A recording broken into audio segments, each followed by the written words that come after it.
Samajwadi party के नेता स्वामी प्रसाद मौर्य का परिवार विवादों में आया है। लखनऊ निवासी दीपक कुमार स्वर्णकार ने संघमित्रा मौर्य, स्वामी प्रसाद मौर्य समेत 6 लोगों के खिलाफ धोखाधड़ी, मारपीट और धमकाने का आरोप लगाते हुए परिवाद दाखिल किया था। उसमें एमपी एमएलए कोर्ट ने 6 जनवरी 2024 को सारे आरोपियों को तलब किया है। दीपक कुमार स्वर्णकार ने जो अर्जी दी थी उसमें उनका दावा है कि लोकसभा चुनाव के पूर्व 2019 में ही उनकी शादी संघमित्रा मौर्य से हुई थी।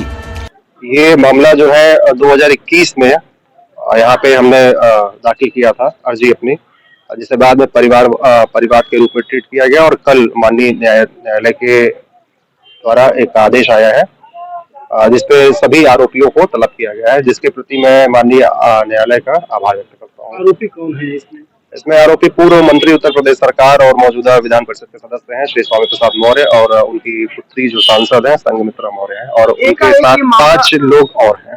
एक ये मामला सामने निकल के आया, लगभग कितना? जी एकाएक नहीं, ये 2021 का मामला है। 2021 का है जी। दोनों लोगों को बुलाया गया है? 7 लोगों को। तलब करने की तारीख क्या? तलब करने की तारीख क्या है? 6 जनवरी 2024 को माननीय न्यायालय ने तलब किया है अपने यहाँ, जिनमें उन लोगों को हाजिर होने के लिए बताया गया है। दीपक कुमार स्वर्णकार ने कोर्ट में दिए अपने अर्जी में यह भी बताया है कि संघमित्रा मौर्य ने चुनाव आयोग में जो हलफनामा दिया है उसमें खुद को उन्होंने अविवाहित दिखाया है। स्वामी प्रसाद मौर्य और परिवार की जानकारी में दीपक और संघमित्रा लंबे समय तक लिव इन रिलेशन में रहने के बाद शादी किए थे, लेकिन संघमित्रा मौर्य के सांसद बनने के बाद खुद संघमित्रा मौर्य और उनके पिता स्वामी प्रसाद मौर्य दीपक कुमार स्वर्णकार की जान के दुश्मन बन बैठे थे। बताते चलें कि दीपक कुमार स्वर्णकार पेशे से पत्रकार हैं। बोलो। मेरे मुख्य दीपक स्वर्णकार ने एक एफआईआर दर्ज कराने के लिए एप्लीकेशन दिया था, जिसकी सुनवाई के उपरांत माननीय मजिस्ट्रेट महोदय ने उसको परिवार के रूप में ट्रीट कर लिया, जिसमें दीपक स्वर्णकार ने अपने बयान से, अपने कानून के बयान से तथा साक्ष्यों से यह साबित किया कि संघमित्रा के साथ उसका विवाह वर्ष 2019 में हुआ था। इसका आरोप है कि संघमित्रा ने पूर्व से विवाहित थी, उन्होंने उससे झूठ बोला, कहा कि उसका विवाह जो हुआ था उसमें तलाक हो चुका है। यह बताते हुए उसे विवाह किया। विवाह के उपरांत बाद में उसे पता चला कि इनका तलाक अभी भी लंबित है। इन्होंने हमसे झूठ बोला, कपटपूर्ण व्यवहार करके इन्होंने दूसरा विवाह, एक पति के जीवित रहते बिना तलाक इन्होंने दूसरा विवाह किया। बाद में ये सांसद बन गए। सांसद बनने के बाद इसको घर से निकाल दिया।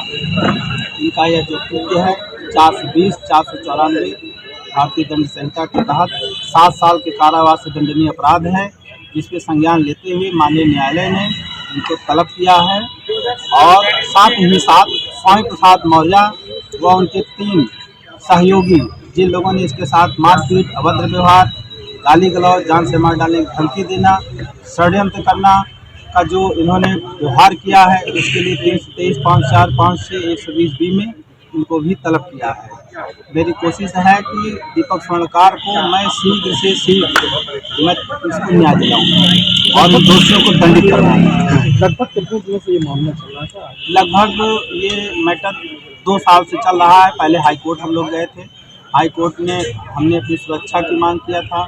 हमने रिक्वेस्ट किया था कि शायद इस मैटर में पूरी इंक्वायरी होनी चाहिए, लेकिन माननीय उच्च न्यायालय ने हमारे मुकदमे को यह व्यू देते हुए कि जो भी कुछ रेमेडी है अपना ये बेल कर सकते हैं और खारिज कर दिया।